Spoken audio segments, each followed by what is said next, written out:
हरे कृष्ण कृष्ण कृष्ण हरे हरे, हरे राम राम राम हरे हरे। जय अक्षय तृतीया की जय। অক্ষয় তৃতীয়া মাহাত্ম্য আমি আপনাদের কাছে বলার চেষ্টা করব। আপনারা মন দিয়ে শ্রবণ করুন, খুব আনন্দ পাবেন। কারণ অক্ষয় তৃতীয়া কথাটার মাধ্যমেই বুঝতে পারছি অক্ষয়, যার কখনো ক্ষয় হয় না, যার কখনো ক্ষয় হয় না, সেটাই হচ্ছে অক্ষয়। আর বছরে একটা দিনকেই অক্ষয় তৃতীয়া বলা হয়, সেটা হচ্ছে বৈশাখ মাসের শুক্ল পক্ষের তৃতীয়া যে দিন দিবস, সেটাকে বলা হয় অক্ষয় তৃতীয়া। এখন মনে প্রশ্ন আসবে, প্রভু অক্ষয় তৃতীয়া কবে পড়েছে, আমরা কিভাবে পালন করব? মনে প্রশ্ন করবেন। অক্ষয় তৃতীয়া পড়েছে 6ই বৈশাখ 20শে এপ্রিল সোমবার, এই অক্ষয় তৃতীয়া। আর ওই দিন চন্দন যাত্রা শুরু হয়, ওই দিন নৌকা বিহার শুরু হয়। তাই মায়াপুরে প্রচুর ভিড় হয়, জগন্নাথ পুরীতে নরেন্দ্র সরোবরে হয় নৌকা বিহার, পুরীতেও প্রচুর ভিড় হয়। তা ভগবানের অনন্ত লীলা, সেই লীলা করার মুখ্য উদ্দেশ্য, আমাদের মতো বদ্ধ জীব সবসময় ভগবানের সেবা করতে চায় না, ভগবানের কৃপা নিতে চায় না। যেন ভগবান চিন্তা করলেন বছরে একটা দিন তুমি সৎভাবে থাকো, সৎভাবে জীবনযাপন করো, সকালবেলা গঙ্গা গঙ্গা বলে স্নান করো, হরিনাম করো, তুলসী মহারানীকে জল প্রদান করো, তুলসী মহারানীকে প্রদক্ষিণ করো, প্রণাম করো, ভগবানকে প্রণাম করো, ভগবানকে ধূপ দীপ দেন, হরিনাম করুন, গীতা ভাগবত পড়ুন, চৈতন্য চৈতামৃত পড়ুন। আর ওই একটা দিন সৎভাবে থাকার চেষ্টা করুন, তাহলে আপনার জীবন ধন্য হয়ে যাবে। শুধু নয়, আপনার জীবনের অন্তিম সময় মৃত্যুর পর এই অক্ষয় তৃতীয়া করার যে কি ফল, সেটা আপনি পাবেন। এখন মনে প্রশ্ন করবেন, প্রভু মরে যাওয়ার পরে কে দেখবে? হ্যাঁ, আমি যে পেয়েছি সেটার প্রমাণ আপনি নিজেকে প্রশ্ন করুন। কেন আমি এই বাড়িতে জন্মগ্রহণ করলাম? কেন আমি এই বাড়িতে এই রকম বাবা মা পেলাম, ভাই বোন পেলাম? আমার এই রকম অবস্থা কেন? আমার শরীর এরকম দুর্বল কেন? আমি কেন গরিব বংশে জন্মগ্রহণ করেছি? কেন আমি এরম জায়গায় জন্মগ্রহণ করেছি? আমি পবিত্র তীর্থস্থানে কেন জন্মগ্রহণ করলাম না?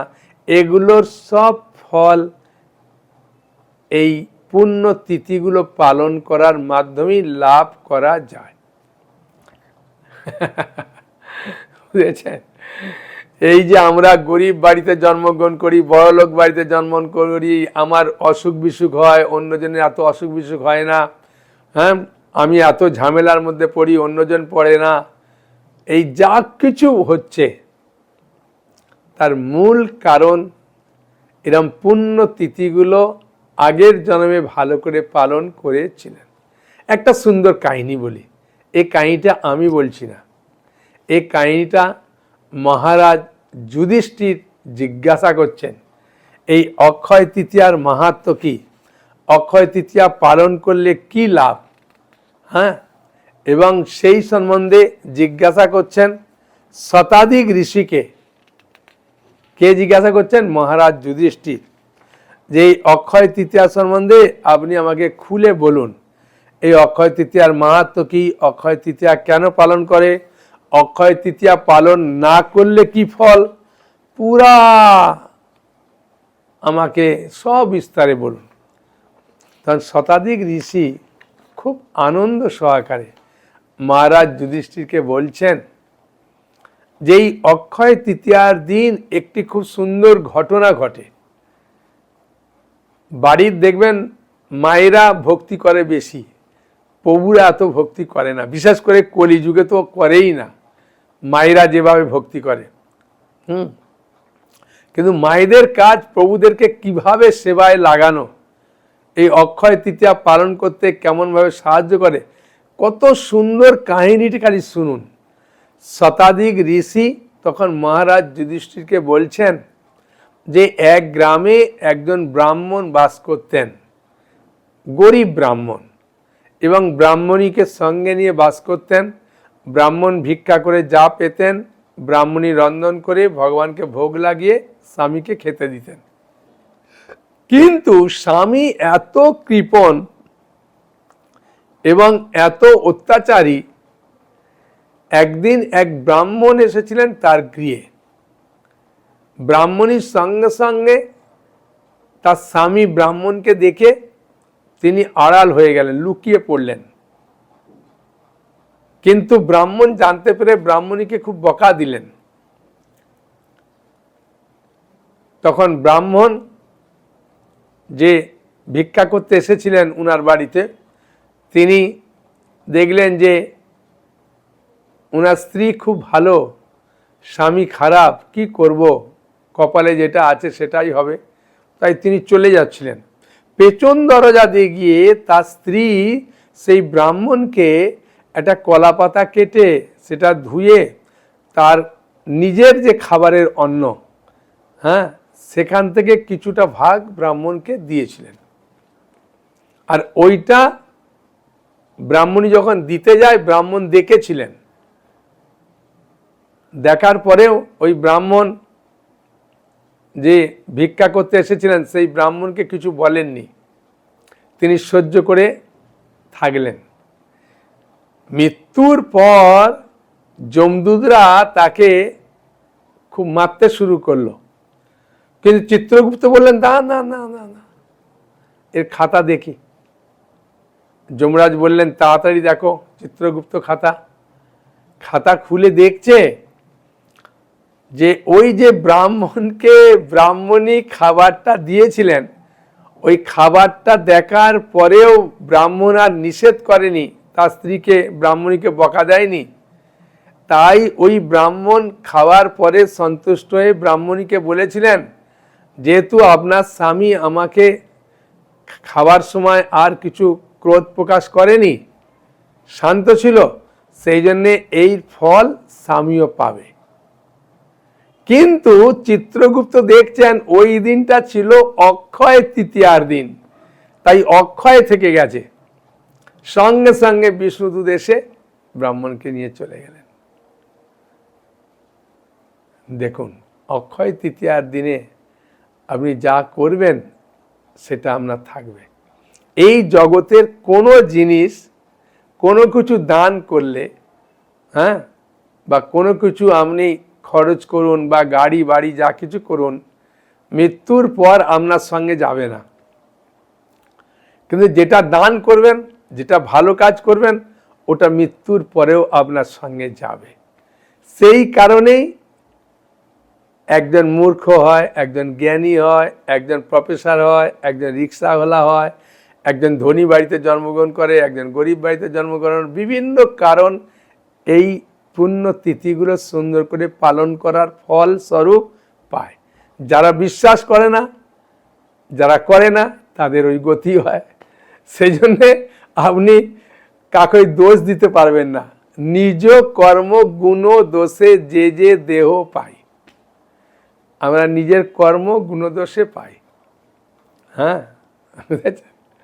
সেই জন্যে আমার করজোড়ে অনুরোধ, একটা দিন 20শে এপ্রিল 6ই বৈশাখ অক্ষয় তৃতীয়ার দিন আপনি সুন্দর করে পালন করবেন, পেট ভরে খাবেন, কিন্তু নিরামিষ খাবেন। একটা দিন মসুর ডাল, মাছ, মাংস, পেঁয়াজ, রসুন খাবেন না। বুঝেছেন? আর ওই দিন যেহেতু অন্নপূর্ণা দেবী শিবজিকে অন্ন প্রদান করেছিলেন, সেই জন্যে ওই দিন আপনি হরে কৃষ্ণ মহামন্ত্র বলবেন, একটা নিরামিষ পাত্রে রান্না করবেন, করে ভগবানকে ভোগ নিবেদন করবেন।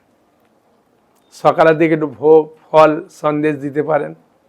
দুপুরের দিকে অন্নভোগ দেবেন, হ্যাঁ, নিরামিষ পাত্রে রান্না করে অল্প কিছু, আইটেম বেশি করতে হবে না, হ্যাঁ, আলু সিদ্ধ অন্ন দেন আর ওটাই খান, হ্যাঁ, শান্তিভাবে, দেখবেন ওতে প্রচুর মঙ্গল। ভগবান আপনার বাড়িতে অনেক কিছু চায় না যে আমাকে অনেক কিছু দাও, আপনি যেটা খাবেন ওটাই দেবেন প্রেমসে, যেভাবে বললাম। একটা দিন করে দেখুন, প্রচণ্ড আনন্দ পাবেন, হ্যাঁ, আপনি নিজে অনুভব করবেন যে সত্যি আমার একটা আলাদা রকম আনন্দ লাগছে, হ্যাঁ, শান্তি পাচ্ছি, জীবনে তো অনেক কিছু করেছি, কিন্তু একটা দিন শুধু আপনি নয়, আপনার কাজ, আপনার বাড়ির আশপাশে আত্মীয় স্বজন সবাইকে বলা। সেই জন্য আমি এই অক্ষয় তৃতীয়ার আগেই ভিডিওটা ছাড়ছি, যাতে আপনারা দেখে অনেকজনকে আকৃষ্ট করান, অনেকজনকে এর মাহাত্ম্য বলেন। অক্ষয় তৃতীয়াতে যা কিছু হয়েছে সব কিছু খুব গুরুত্বপূর্ণ জিনিস। এই যে গীতার কথা বলছি না, যে গীতা পড়বেন, হ্যাঁ, অক্ষয় তৃতীয়ার দিন, কারণ মহাভারত রচনা করেন গণেশজি ব্যাসদেবের নির্দেশে এই অক্ষয় তৃতীয়ার দিনে। আর অক্ষয় তৃতীয়ার দিনে সত্যযুগ শুরু হয়। হ্যাঁ, কতগুলো বলছি শুনুন। হ্যাঁ, প্রথম বললাম কি, অন্নপূর্ণা দেবী শিবজিকে অন্ন দিয়েছিলেন। দ্বিতীয় বললাম কি, বলুন, মহাভারত রচনা করেছিলেন। তৃতীয় বললাম সত্যযুগের শুরু হয়। চতুর্থ তো ত্রেতা যুগেরও শুরু হয় এই অক্ষয় তৃতীয়ার দিন। হ্যাঁ, পঞ্চম হচ্ছে খুব গুরুত্বপূর্ণ দিন, রথযাত্রা আসছে। সেই রথযাত্রা শুরু হয়, কাজ শুরু হয় অক্ষয় তৃতীয়ার দিন থেকে। আর বদ্রীনাথ দর্শনে যাবেন, সেই বদ্রীনাথের গেট মানে খুলে দেন এই অক্ষয় তৃতীয়ার দিনে। আর অক্ষয় তৃতীয়ার দিনে সূর্যদেব অক্ষয় পাত্র দান করেছিলেন মহারাজ যুধিষ্ঠিরকে, আর সেটি যুধিষ্ঠির দ্রৌপদীকে দিয়েছিলেন। যে পাত্র থেকে যা খেতে চাইবেন সেই পাত্র থেকে বেরিয়ে আসবে, দ্রৌপদী না খাওয়া পর্যন্ত সব কিছু পাবেন। পঞ্চপাণ্ডবদের কাছে অক্ষয় পাত্র ছিল। হ্যাঁ, বুঝেছেন? সব থেকে আনন্দের বিষয় কি, শ্রীল প্রভুপাদ ঝাঁসিতে লিগ অফ ডিভোটি স্থাপন করেছিলেন। আর এই অক্ষয় তৃতীয়ার দিন থেকে চন্দন যাত্রা শুরু হয়।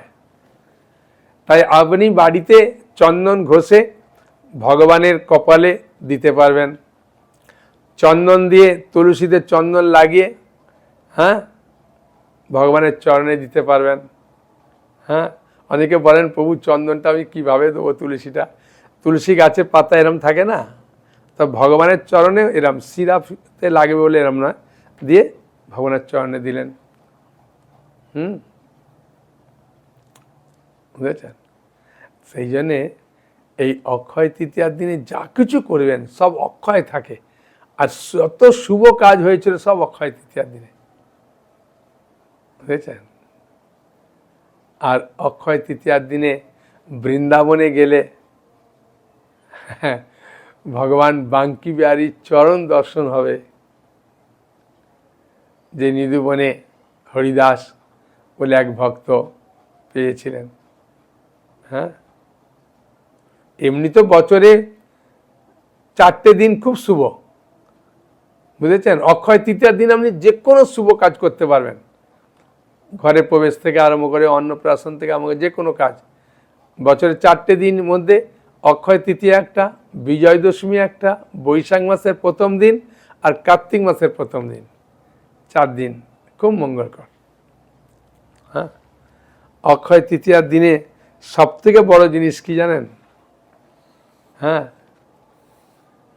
সুদামা বিপ্র দ্বারকায় গিয়েছিলেন এক মুঠি চিড়া নিয়ে, আর ভগবান সেটা গ্রহণ করে তাকে অফুরন্ত ঐশ্বর্যের মালিক করে দিলেন। হ্যাঁ, সেই জন্য অক্ষয় তৃতীয়ার দিনে ভগবানকে কিছু দিলে সেটা অক্ষয় থেকে যাবে, যা সামর্থ্য।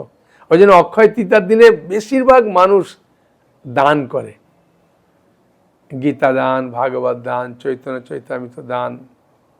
হ্যাঁ, একজন ভক্ত আমাকে হাসতে হাসতে বলছেন, প্রভু আমি তো প্রতি বছর দান করি, আবার দান করার দরকার আছে। আমি বললাম, গীতা যদি খুলবেন তাহলে গীতার ৮ অধ্যায়ে ৫ম নম্বর শ্লোকে কি বলছেন দেখুন। যজ্ঞদান তপকর্ম ন ত্যজং কার্যমেব তৎ যজ্ঞদানং তপশ্চৈব পাবনানি মনীষিণাম। যজ্ঞ, দান, তপস্যা আদি কর্ম ত্যায্য নয়, তা অবশ্যই করা কর্তব্য। যজ্ঞ, দান, তপস্যা মনীষীদের পর্যন্ত পবিত্র করে। সেই জন্য আমি সবসময় গীতা দান করতে পারেন। হ্যাঁ, আপনি যদি মনে করেন আপনার আত্মীয় স্বজনকে দেন, যাকে পরিচিত আছে, ভালোবাসা আছে, তাদেরকে দেন। হ্যাঁ, আপনার আত্মীয় স্বজনকে ভাগবত দিতে পারেন, চৈতন্য চৈতামৃত দিতে পারেন। অনেকে গুরু মহারাজকে দান করেন, কেউ কেউ আমাকেও দান করেন। হ্যাঁ, যদি মনে করেন, তবে আমি বলবো আপনার আত্মীয় স্বজন এদেরকে দান করলে ভালো। হ্যাঁ, দানের মাহাত্ম্য প্রচুর। কেন বলছি দেখুন, এই অক্ষয় তৃতীয়ার দিনে মা দ্রৌপদীকে যে দুঃশাসন ১০,০০০ হাতির বল ছিল, তার বস্ত্র হরণ করতে চাইছিল। হ্যাঁ, ভগবান তাকে কত বস্ত্র প্রদান করলেন বলুন? কারণ কি জানেন না? যখন শিশুপালকে ভগবান কৃষ্ণ চক্র দ্বারা তার গলা ছেদন করেন, সেই চক্রটা যখন ফিরে এলেন, তখন ভগবান কৃষ্ণের এই হাতের আঙুল একটুখানি কেটে গিয়েছিল। মা দ্রৌপদী তার কাপড় ছিঁড়ে ওটা বেঁধে দিয়েছিলেন। ভগবান তার প্রতিদান স্বরূপ অক্ষয় তৃতীয়ার দিনে হাজার হাজার, হ্যাঁ বললে ভুল হবে, লাখ লাখ কাপড় জুগিয়ে দিলেন বিভিন্ন রঙের। মানে ভগবানের উদ্দেশ্যে এই অক্ষয় তৃতীয়ার দিনে যা কিছু দান করবেন, যা কিছু ভালো কাজ করবেন, সব কিছু অক্ষয় থেকে যায়। অনেকে জপমালা জপমালা দেয়, জব ব্যাগ দেয়, অনেকে অন্ন দান করে, অনেকে বস্ত্র দান করে, অনেকে গীতা দান করেন, যে যেমন পারে, যার যেমন সামর্থ্য ইচ্ছা দান করে। কিন্তু গীতা দানের মতো দান নেই। কারণ কি, এই গীতা দানটা আত্মার সঙ্গে সম্পর্কিত। ভাগবত, চৈতন্য চৈতন্য শাস্ত্র গ্রন্থগুলো আত্মার সঙ্গে সম্পর্কিত। ওই জন্য মৃত্যুর পরেও এর কমিশন পাবেন। বুঝেছেন? সেই জন্যে এই দানগুলোর কথা বলি। আর অক্ষয় তৃতীয়ার দিনে চন্দন যাত্রা যে হয়েছিল, সেই কাহিনী আমি পরে বলবো। অক্ষয় তৃতীয়ার দিনে কতগুলো বললাম আপনাদের। হ্যাঁ, ভালো করে শুনুন, আরও আনন্দ পাবেন। অক্ষয় তৃতীয়ার দিনে ভগবান পরশুরামের জন্ম হয়েছিল, যে ক্ষত্রিয় সন্তান নিধনের জন্য বন্দোবস্ত করেছিলেন। এই পরশুরামের জন্ম, তার যে লীলা, সমস্ত কিছু আপনি পাবেন ভাগবতমে। যদি খুলবেন ভাগবতম দেখতে পাচ্ছেন, নবম স্কন্ধ 15 অধ্যায়, হ্যাঁ, আর 16 অধ্যায়, দুটোতে পরশুরাম সম্বন্ধে প্রচুর কাহিনী আপনি জানতে পারেন। ভগবান পরশুরাম কিভাবে সারা পৃথিবীকে নিক্ষত্রিয়করণ করেন। আসলে পরশুরামের জন্মটা খুব আনন্দদায়ক। মহারাজ গাদি বলে একজন রাজা ছিলেন, আর তার এক সুন্দরী বুদ্ধিমতী কন্যা ছিল, তার নাম সত্যবতী। তাই সত্যবতীকে উপযুক্ত পাত্রে দান করার জন্যে মহারাজ গাদি সবসময় চিন্তিত ছিলেন। কিন্তু ঋচিক মুনি, তিনি ভ্রমণ করতে করতে এই গাদি মহারাজের রাজ্যে এসে মেয়েকে দেখে বলেন, আমি আপনার কন্যাকে বিবাহ করতে চাই। তখন গাদি মহারাজ বললেন, আমার কন্যাকে যে বিবাহ করবে তার একটা শর্ত আমি রাখি। বলে কি? বলে 1000টা ঘোড়া, যার একটা কান কালো একটা কান সাদা এরম থাকবে, সেরকম 1000টা ঘোড়া এনে দিলে আমি আমার কন্যাকে তার হাতে অর্পণ করব। ঋষিমুনি চিন্তা করলেন যে আমার তপস্যার তো একটা বল আছে, সেই বলে তিনি বরুণদেবকে আহ্বান করলেন, আর বরুণদেবের কাছ থেকে 1000 তিনি ঘোড়া নিয়ে এলেন, বুঝেছেন? আর সেগুলো এত সুন্দর সেসব ঘোড়া দেখতে, হ্যাঁ। আর তার কাহিনী ভাগবতমের নবম স্কন্ধে আছে। আর সেই ঘোড়ার, বুঝতেই পারছেন, বললাম একদিকে কালো থাকবে একদিকে সাদা থাকবে, হ্যাঁ। তাই তিনি চিন্তা করে বরুণদেবের কাছ থেকে নিয়ে এলেন। আনার পরে তো গাদি মহারাজ খুব লজ্জা পেয়ে গেলেন। তখন বললেন, ঠিক আছে, হ্যাঁ, আমি আপনার সাথে আমার কন্যাকে বিবাহ দেব। তো বিবাহ দেওয়ার পরে ঋচিক মুনি চিন্তা করলেন যে আমার একটি সন্তান প্রয়োজন। তাই সত্যবতীকে বললেন, আমি যজ্ঞের ফলে আমি পায়েস তৈরি করব, সেই পায়েস তুমি যদি খাবে তোমার গর্ভে সুসন্তান ব্রাহ্মণ সন্তান আসবে। যখন যজ্ঞ সম্পাদন করছেন তখন সত্যবতীর মা এসে বলছেন যে, দেখ কন্যা, তোর তো কোনো ভাই নেই, তুই তো আমার একমাত্র কন্যা, তাই তোর একটা ভাই হলে রাজ্য শাসন করবে, তোর বাবার সব কিছু দেখাশোনা করবে, তাই জামাইকে বল যে মায়ের জন্যও একটু পায়েস তৈরি করতে। তখন সত্যবতী তার স্বামীকে বললেন, ঋচিক মুনি 2টো পায়েসের ভাণ্ড তৈরি করলেন। কিন্তু সত্যবতীর মা চিন্তা করলেন, জামাই মেয়ের জন্য যেভাবে পায়েস তৈরি করলো আমার জন্য সেইভাবে পায়েস নাও তৈরি করতে পারে, কারণ নিজের স্ত্রীর প্রতি একটা ভালোবাসা আছে। তো তাই মেয়েকে বললেন, মা তোর পায়েসটা আমাকে দে আর আমারটা তুই খা। মেয়ে সরল, খেয়ে নিয়েছে। যখন ঋষিক মুনি স্নান করে আসছেন, দেখছেন স্ত্রীর গর্ভ থেকে একটা আলাদা জ্যোতি বেরোচ্ছে। তা বলছে, কি ব্যাপার, তুমি কিছু অসুবিধে করেছো? বলছে, হ্যাঁ, মা বললেন যে আমার পায়েসটা, হ্যাঁ, তুমি খাও, তোমার পায়েসটা আমার দাও। সেই না আমারটা মাকে দিলাম, মায়েরটা আমি খেলাম। বলে, সর্বনাশ করেছো, তোমার পুত্র যে হবে সে ক্ষত্রিয় সন্তান হবে, ব্রাহ্মণ সন্তান হবে না। তখন খুব অনুরোধ করতে সত্যবতীর বললে, যদি না হয় তোমার পৌত্র কিন্তু হবে ক্ষত্রিয়। তাই যমদগ্নি এবং রেণুকার পুত্র হিসাবে এই পরশুরামের জন্ম হলো। যমদগ্নি ঋষি ওই গাদির পৌত্র, মানে সত্যবতীর ছেলে, এবং তার যে ছেলে হলো, হ্যাঁ, সত্যবতীর পৌত্র মানে নাতি, সে হলো পরশুরাম। পরশুরামের এইরকম সুন্দর জন্মের কাহিনী যদি আপনি ভাগবতম পড়বেন না নবম স্কন্ধ, তাহলে বুঝতে পারবেন। ওই জন্য ভাগবত নেন, এই অক্ষয় তৃতীয়ার জন্য সবেতে ডিসকাউন্ট দিয়ে দেবো, বুঝেছেন? সেই জন্যে অক্ষয় তৃতীয়ার এত মাহাত্ম। আরও কয়েকটা মাহাত্ম বলি, শুনুন, খুব ভালো লাগবে।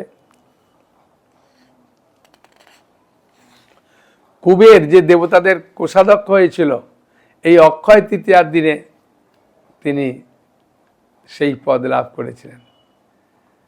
আর বৃন্দাবনে যে পাবন সরোবর আছে, সেই পাবন সরোবরে এই অক্ষয় তৃতীয়ার দিনে প্রয়াগরাজ থেকে আরম্ভ করে গঙ্গা, যমুনা, সরস্বতী, কাবেরী, নর্মদা, তাপ্তি সবাই এসে স্নান করতে আসে। হ্যাঁ, এর একটা পেছনে সুন্দর কাহিনী আছে। একবার নন্দ মহারাজ চিন্তা করলেন আমি প্রয়াগে যাব। তাই নন্দরানীকে বললেন যে ঘি দিয়ে কিছু সুন্দর সুন্দর খাবার তৈরি করো। তো ভগবান কৃষ্ণ এসে বলছেন, মা মা এত সুন্দর খাবার তো তুমি তৈরি করো না, আজকে কী ব্যাপার? ওই তোর বাবা প্রয়াগে যাবে। তখন কানাই বাবাকে গিয়ে বলছেন, বাবা তুমি নাকি প্রয়াগরাজে যাবে? বললে, হ্যাঁ বাবা, আমরা তো গৃহস্থ মানুষ, আমাদের দান ধ্যান কিছু করতে হয়, তাই প্রয়াগে গিয়ে আমি কিছু দান করব, ওখানে গঙ্গায় স্নান করব, সেই জন্য। তা কানাই বললেন, বাবা তুমি যখন যাবে এই একদিন বাদে অক্ষয় তৃতীয়া আছে, ভালো দিন, ওই দিন যাও, শুভ দিন, শুভ কাজ করলে ভালো। বলে ঠিক আছে বাবা যাব। তাই অক্ষয় তৃতীয়ার দিনে যখন তিনি সকাল সকাল যাবেন, তার আগে ভোরে স্নান করতে গেছেন পাবন সরোবরে। আর সেখানে গিয়ে দেখছেন, এটা অ্যাকচুয়ালি পবন গোপ বলে একজন আছে, সে তৈরি করেছিলেন বলে ওই জন্য পবন সরোবর ছিল। এই অক্ষয় তৃতীয়ার দিনে ওরা স্নান করতে পাবন হলো, বুঝেছেন? তা দেখছেন প্রয়াগরাজ, তো বুঝতে পারিনি, দেখছেন রাজ মুকুট পরে কত সুন্দরভাবে স্নান করছে, আর ব্রজের ধুলিতে গড়াগড়ি দিচ্ছে, খুব হাসছে, আনন্দ করছে, আবার স্নান করছে, আবার গড়াগড়ি দিচ্ছে। তখন গিয়ে জিজ্ঞাসা করছেন, বলছে আজ অক্ষয় তৃতীয়ার দিন, আমাদের জলে স্নান করতে গিয়ে যত পাপ হয়েছে, এই সরোবরে কানাই বলাই দুজনে খেলা করে না, তাই জল এত পবিত্র, আমাদের সমস্ত পাপ নষ্ট হয়ে যায়। এবং অন্য ঘাটে গিয়ে দেখছে মানে নর্মদা, তাপ্তি, গোদাবরী, সরস্বতী, হ্যাঁ, দেখে সবাই হাজির। হ্যাঁ, তাদেরকে জিজ্ঞাসা করছে যখন, তারাও বলছেন এরকম। সেই অক্ষয় তৃতীয়ার দিনে আপনি বাথরুমেতেও যখন স্নান করবেন, গঙ্গা গঙ্গা গঙ্গা বলে পবিত্র হয়ে যাবেন। কারণ গঙ্গা এই জগতে অবতীর্ণ হয়েছিলেন অক্ষয় তৃতীয়ার দিন। হ্যাঁ, যে গঙ্গায় স্নান করেন তো খুব ভালো, যদি না পারবেন বাথরুমেই গঙ্গা গঙ্গা বলে স্নান করলে ফল পেয়ে যাবেন। বুঝেছেন? সেই জন্য অক্ষয় তৃতীয়ার এত মাহাত্ম। হ্যাঁ, খালি আপনি কিভাবে পালন করবেন অক্ষয় তৃতীয়াটা, এটা জানতে হবে। যে সকালেই আপনি গঙ্গা গঙ্গা বলে স্নান করলেন, তুলসী মানিকে জল দিলেন, ভগবানকে ধূপ দীপ দিলেন, ভগবানকে প্রণাম করলেন, হরিনাম করলেন, হরিনামের প্রচুর মাহাত্ম। তারপর গীতা, ভাগবত, চৈতন্য চৈতামৃত যে বই আছে পড়লেন। হ্যাঁ, আপনার সামর্থ্য মতো কিছু দান করলেন, ভগবানকে ভোগ নিবেদন করলেন। হ্যাঁ, স্বামী স্ত্রী ছেলে মেয়েদের সঙ্গে আনন্দে কথাবার্তা বললেন। ওই দিন একটা দিন যদি নেশাভান না করবেন তো অতি উত্তম। হ্যাঁ, বুঝেছেন? একটা দিন সহ্য করে যদি থাকবেন, হ্যাঁ, তা করুন, দেখবেন কি আনন্দ পাবেন। হ্যাঁ, আর আনন্দের সীমা নাই, নিরানন্দ দূরে যাবে, আনন্দের সীমা নাই। হ্যাঁ, সেই জন্য অক্ষয় তৃতীয়া আমি বারবার অনুরোধ করব, সুন্দর করে পালন করুন, আপনার জীবনকে সার্থক করুন, খুব আনন্দ পাবেন। একজন বৈষ্ণব রাজদেওয়ার সময় বলছেন, এই তিথিতে যা জ্ঞান আহরণ করবেন ওটাও অক্ষয় থেকে যাবে। ওই জন্য গীতা, ভাগবত, চৈতন্য চৈতামৃতর জ্ঞান অক্ষয় থাকবে। আর সব থেকে বড় জিনিস কি জানেন? এই তিথিতে আপনি সংকল্প করে রাখবেন, হ্যাঁ, যে আমি ভাগবত নেব, কি চৈতন্য নেব, কি গীতা নেব, কি দান করব। হ্যাঁ, সংকল্পেরও মাহাত্ম আছে। যখন ভগবান কৃষ্ণ জন্ম নিলেন তখন নন্দ মহারাজ সংকল্প করেছিলেন, আমি 60,000 গাভী দান করব। ওই দিন পারেনি, পরে করলেন। সংকল্প নেন। অনেক মানুষ সংকল্প করে থাকে যে আমি প্রভু ভাদ্র পূর্ণিমার আগে ভাগবত নেব, আপনার কাছ থেকে সংকল্প করলাম, দান করব। এরকম অনেকে, যেমন আপনার ইচ্ছা। হ্যাঁ, আপনার পারমার্থিক কল্যাণের জন্য আপনি সংকল্প করুন, খুব আনন্দ পাবেন। আরও মাহাত্ম শুনবেন। ভগবান হয়গ্রীব অবতার হয়েছিলেন এই অক্ষয় তৃতীয়ার দিনে, অবতার হয়ে বেদকে রক্ষা করেছিলেন। হ্যাঁ, এবং এই অক্ষয় তৃতীয়ার দিনে সবথেকে ভালো গোমাতার সেবা করা। হ্যাঁ, গোমাতার জন্য দান করা। অনেকে গোমাতার সেবার জন্য দান করে আমাকে, হ্যাঁ, যে গোমাতার সেবা আমি দেব। তারপরে অক্ষয় তৃতীয়ার দিনে বিভিন্ন আপনার আত্মীয় স্বজন, তাদেরও সেবা করতে পারেন। মানে যা কিছু ভালো জিনিস করবেন সব অক্ষয় থেকে যাবে, সোজা কথা। ব্রহ্মার পুত্র অক্ষয় কুমারের জন্ম হয় এই অক্ষয় তৃতীয়ার দিনে। হ্যাঁ, ভগবান ঋষভদেব 13 মাস উপবাস করেছিলেন, করার পরে ওই দিন একটু আখের জুস খেয়েছিলেন। ওই জন্যে মানে যারা জৈন ধর্ম পালন করেন, জৈন ধর্ম, তারাও এই অক্ষয় তৃতীয়াটাকে খুব মানে। হ্যাঁ, শঙ্করাচার্য কনক ধারা স্তোত্র লিখতে শুরু করেন। তারপরে বল্লভাচার্য, যে শ্রীনাথজি আছে গুজরাটে, এই শ্রীনাথজি সেবা আরম্ভ করেন খুব সুন্দরভাবে। ব্রহ্মা সৃষ্টি কার্য আরম্ভ করেন এই অক্ষয় তৃতীয়ার দিনে। অক্ষয় তৃতীয়ার দিনে ভগবান রাধারমণকে ফুল দিয়ে সাজানো হয়, ভেতরটা পুরা বেল ফুলের গন্ধে ভরপুর হয়ে যায়। এমনকি শুনেছি ফুলের দিয়ে আরতি করে সবসময়, প্রদীপের আরতি হয় না। মানে অক্ষয় তৃতীয়ার দিন এত মাহাত্ম্য। এখন আমি আপনাদের কাছে চন্দন যাত্রার মাহাত্ম্য বলবো। এই চন্দন যাত্রা অক্ষয় তৃতীয়ার দিন থেকে শুরু হয়। এই যে মাধবেন্দ্র পুরীপাদ দেখতে পাচ্ছেন, চৈতন্য চরিতামৃত কিনুন, পড়ুন, জানুন। এটা মধ্যলীলা প্রথম খণ্ডের 4র্থ অধ্যায়ে আছে, যে গোপীনাথ খিচুড়ি করেছিলেন মাধবেন্দ্র পুরীপাদের জন্যে। সেই মাধবেন্দ্র পুরীপাদ এই গোপীনাথ স্বপ্নে আদেশ করতে এই গোপীনাথের উদ্দেশ্যে চন্দন লেপন করেছিলেন। হ্যাঁ, যদি রেমুনায় যাবেন, বালেশ্বর রেমুনাতে, তাহলে গোপীনাথের খুব সুন্দরভাবে এই চন্দন যাত্রা অনুষ্ঠান হয়। হ্যাঁ, আর আমাদের মায়াপুরের রাধা মাধবকে পুরা চন্দনে সাজানো হয়। হ্যাঁ, প্রচুর চন্দন লাগে, 7 দিন পুরা চন্দনে সাজানো থাকবে। হ্যাঁ, সকালে আলাদা দেখবেন, আর দর্শন আরতি শুরু হয় ওই জন্য 8টা থেকে। হ্যাঁ, ভগবানকে দেখবেন টিভির মাধ্যমে, খুব আনন্দ লাগবে। হ্যাঁ, এমনিতে তো মানে হয়, ওই নৌকা বিহার হয়, ভগবানকে নিয়ে যায় বিকাল 5টার সময় সমাধি মন্দিরে। নৌকা বিহারে যারা দর্শনে আসে সবাইকে প্রসাদ দেয়। হ্যাঁ, খুব আনন্দে নৌকা বিহার হয়, ওখানে আরতি হয়, কীর্তন হয়। আপনার বাড়িতেও আপনি করতে পারেন, ছোট জায়গার মধ্যে, ছোট গামলার মধ্যে জল দিয়ে, অনেকে ফোয়ারা দিয়ে ছোট্ট রাধা মাধবকে দিয়ে ঘোরায়, আনন্দ করে। হ্যাঁ, বাড়িটায় আপনি চন্দন যাত্রার অনুষ্ঠান করতে পারেন। কারণ কি, এইসব অনুষ্ঠানের মাধ্যমে আমাদের নিজেদেরকে পবিত্র করে। হ্যাঁ, ভাগবতমের 10ম স্কন্ধ 33 অধ্যায়ের 36 নম্বর শ্লোকে এখানে বলেছেন ভগবান, অনুগ্রহায় ভক্তানাম মানুষিং দেবমাশ্রিতম ভজতে তাদৃশী ক্রীড়া যা শ্রুত্তা তৎপর ভাবেত। আমি যে এই আনন্দপূর্ণগুলো লীলাবিলাসগুলো করি, অনুগ্রহায় ভক্তানাম, শুধু ভক্তদের অনুগ্রহ করার জন্যে। মানুষিং দেবমাশ্রিতম, আমি মনুষ্য শরীর লাভ করি। ভজতে তাদৃশী ক্রীড়া, হ্যাঁ, আমি যে সকল লীলাবিলাসগুলো করি, যা শ্রুত্তা, যেগুলো শ্রবণ করে, তৎপর ভাবেত, আমার সেবায় যুক্ত হবে। সেখানে ভগবানের কথা শ্রবণ করলে ভগবানের সেবা করার, ভগবানের সেবায় যুক্ত হওয়ার আমাদের মন জাগে। হ্যাঁ, সেই জন্য আমরা ভগবানের সেবায় যুক্ত হই, আনন্দ হই, করি। ঠিক আছে, হরে কৃষ্ণ। বলুন, কিছু প্রশ্ন আছে?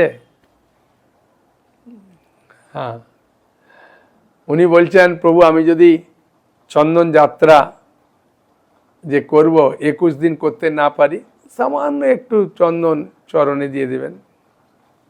হ্যাঁ, বা কপালে দেবেন অল্প অল্প করে। হ্যাঁ, গৌনিতায়ের চরণে, বা চরণের চন্দনটা কি তুলসী পাতা দিয়ে দেন, আর কপালে অল্প করে 1 ফোঁটা করে দেন। হ্যাঁ, ভালো। বলুন। ওনার প্রশ্ন হচ্ছে, প্রভু 21 দিন চন্দন যাত্রা হবে, একদিন মায়াপুর আসবো। মায়াপুর সবসময় আসতে পারেন, হ্যাঁ, আগে ফোন করে এলে ঘর বুকিং থাকবে, ভালো যদি থাকতে চান, ঘর বুকিং করবেন। হ্যাঁ, আমাদের কাছে ফোন করলে আমরা বলে দেবো কীভাবে ঘর বুকিং করবেন, কারণ আমরা ঘর বুকিংয়ের দায়িত্বে নেই, তো সেই জন্য আমরা করি না। আমরা আপনাদেরকে সাহায্য করতে পারি কীভাবে ঘর বুকিং করবেন, ঠিক আছে? আর বলুন। হ্যাঁ, উনি বলছেন আমি যদি বহু সংকল্প করে রাখি পরে নিই, কোনো অসুবিধে নেই। হ্যাঁ, সংকল্প করে রাখলে পরে নেবেন, হ্যাঁ, আপনি ডিসকাউন্ট পাবেন, কোনো চিন্তা নেই সংকল্প করলেও, ঠিক আছে? আর বলুন। উনার প্রশ্ন কি নরসিংহদেব, রাধা মাধব, গৌরনিতাই সবাইকে কি চন্দন দেবো? আমি সবাইকে চন্দন দিতে পারেন। হ্যাঁ, বিষ্ণু তত্ত্ব তাদের চরণে তুলসী দিতে পারবেন, কপালে দিতে পারবেন। আর রাধারানী কপালে দেবেন, হ্যাঁ, চরণে তুলসী দেবেন না, বা চরণে চন্দন দেওয়ার দরকার নেই। হ্যাঁ, সখীদের চন্দন কপালে দেবেন, ঠিক আছে? হরে কৃষ্ণ কৃষ্ণ কৃষ্ণ হরে হরে, হরে রাম রাম রাম হরে হরে। হরি বল। সকালে ভালো থাকুন, আনন্দে থাকুন। জয় অক্ষয় তৃতীয়া কি জয়।